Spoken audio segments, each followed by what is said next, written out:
Fala aí galera, beleza? Bem-vindos a mais um Shibu de Fishing. Vou pedir para você se inscrever aqui no canal, ativar as notificações, curtir, compartilhar nossos vídeos e seguir a gente no Instagram. Tendo alguma dúvida, deixa nas perguntas e respostas que a gente tenta ajudar vocês e outras pessoas também podem tentar ajudar vocês.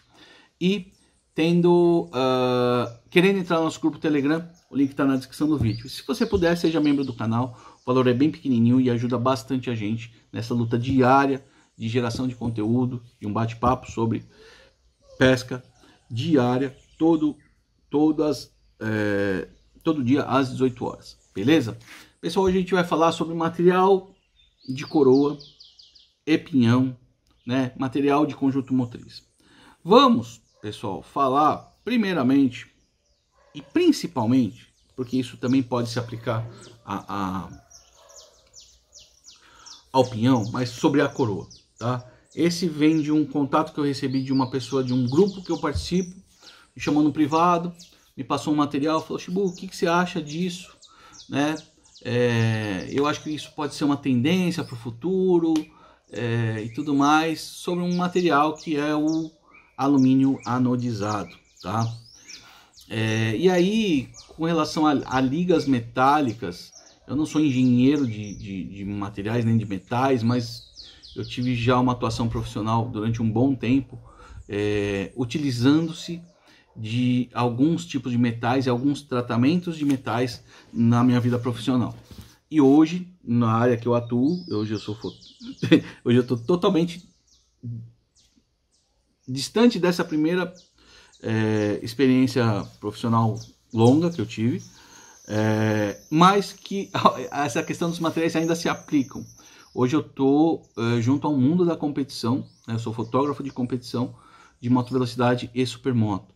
Então você tem muito uso de materiais de engenharia, de metais de engenharia importantes com relação a leveza e redução de peso, porém com durabilidade. E eu acho que aí é o limiar das coisas, né? Então vamos lá.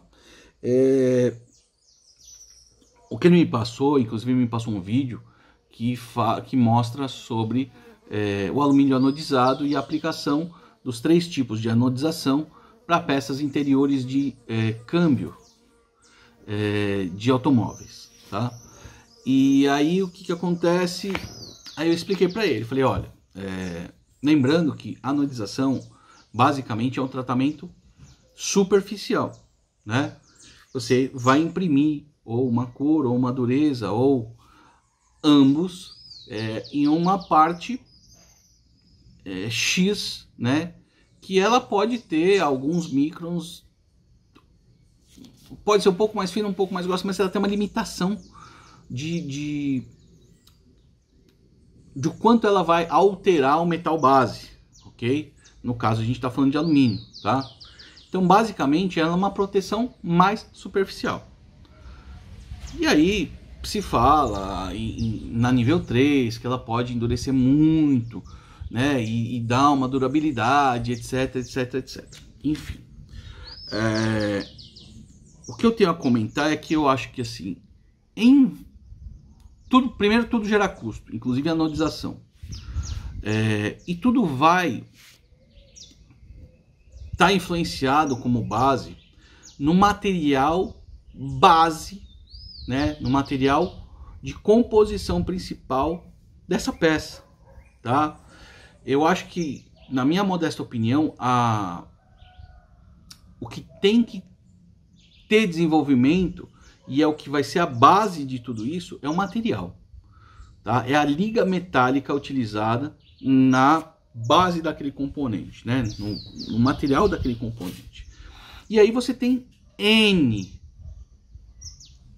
inúmeras, tá?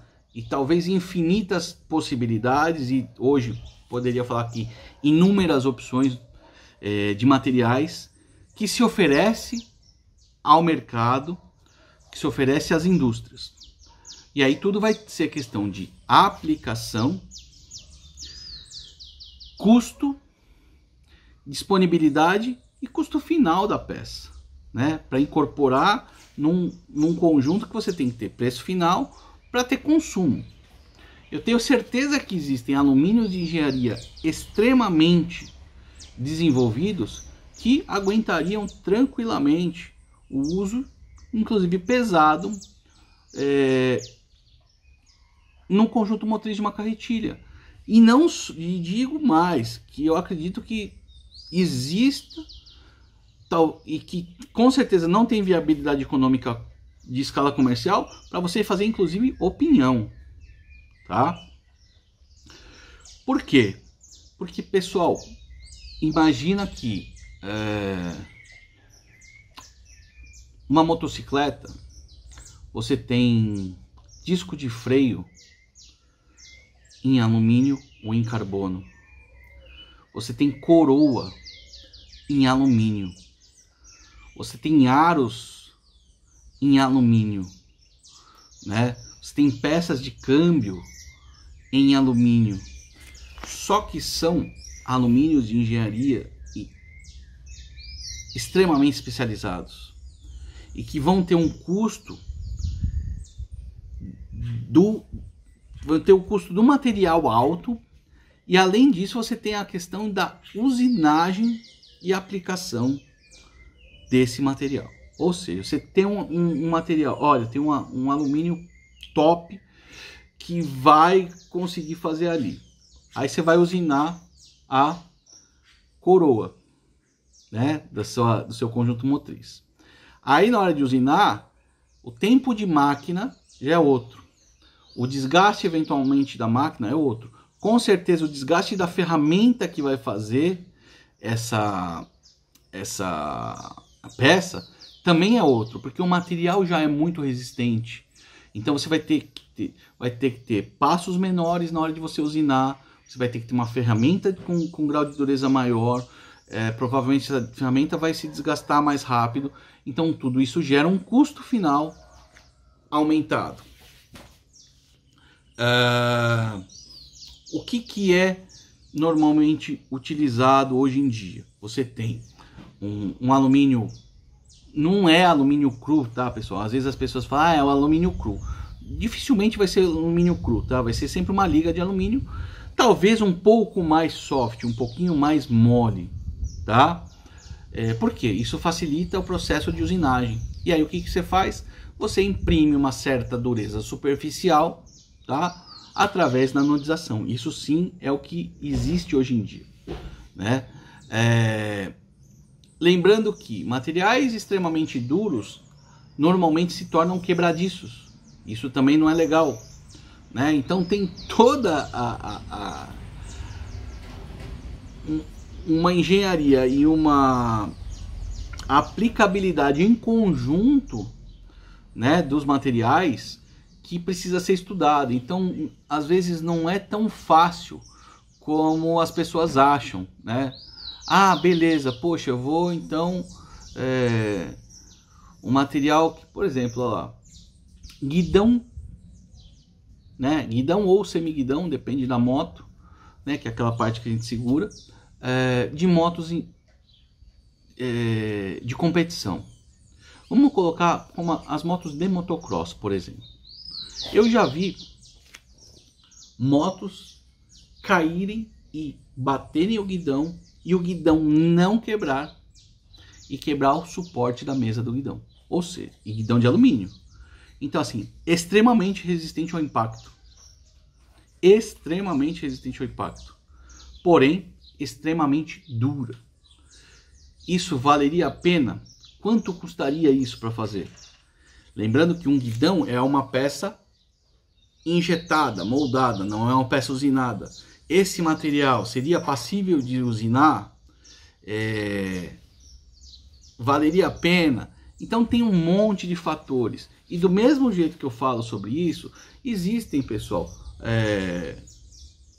plástico de engenharia que eventualmente poderiam ser usados em carretilhas super leves para aplicação bem leve, tá? Apesar que o usuário eu acho que ia ser complicado, mas teoricamente passível. Grandes carretilhas de oceânica são com engrenagens em inox, porque precisa de um aço extremamente durável, extremamente duro, extremamente resistente às condições de uso, por exemplo, no sal. Então, pessoal, hoje o que a gente vê no mercado é o que atualmente é o mais desenvolvido para a questão de fabricação de conjunto motriz, tá? Então, o pessoal está usando latão. Poxa, você tem nitidamente diferença entre latões de marca X, Y, Z, né? Latão, ou alguns falam em bronze, o alumínio mesmo. Tem marcas que duram, tem marcas que não duram. Algumas coroas em inox, em aço, tudo isso, do ponto de vista de um fabricante, tem que ser levado em conta. Viabilidade técnica, aplicação, custo final, aceitabilidade no mercado. Você vai fazer lá uma carretilha, beleza, vamos pegar e fazer uma carretilha super top, super leve, tá? Eventualmente um frame em fibra de carbono moldado a vácuo, com assim, do jeito que tem que ser, como é feito peça para carro de Fórmula 1 e tal. Quanto não vai sair isso? É possível? Lógico que é possível. Com dinheiro, quase tudo é possível. Eu vou fazer então o eixo com melhor, ou com carbono mesmo, ou vou fazer com o melhor alumínio de engenharia possível, de grau aeroespacial, sabe? Poxa, show de bola! Quanto não vai sair? Vai ter viabilidade financeira? Talvez não. Eu tenho certeza que pessoas que têm facilidade para conseguir, né, alguns tipos de materiais, provavelmente, e também a máquinas, provavelmente já tenham feito algum tipo de coroa super leve para fazer a sua aplicação na sua carretilha. Tenho certeza que nesse mundão, 1 ou 2, 3 pessoas já devem ter feito isso. Só que tem que ter a questão de: eu tive acesso ao material, ou não estou ligando para quanto eu vou gastar, mando fazer e pau no gato. Então beleza, reduzi muito peso. Tem a questão de desenho da engrenagem. Pessoal, é muito complexo, tá? Então assim, a teoria, né, a disponibilidade de materiais, sim, pessoal, tenho certeza que seria passível, mas a viabilidade comercial e econômica, essa é que pega, beleza? Então essa discussão do conjunto motriz, às vezes ela chega num ponto que a gente tem que dissociar, né, separar um pouquinho do que é possível tecnicamente. 3 divisões: o que é possível teoricamente, ou seja, está só na teoria; o que é possível tecnicamente, ou seja, é passível de execução, tá? Então essa já é uma realidade; e o que é tecnicamente e comercialmente viável. Então o buraco é mais embaixo, a equação é bem mais complexa. Beleza? Espero ter ajudado. Um abraço, até a próxima.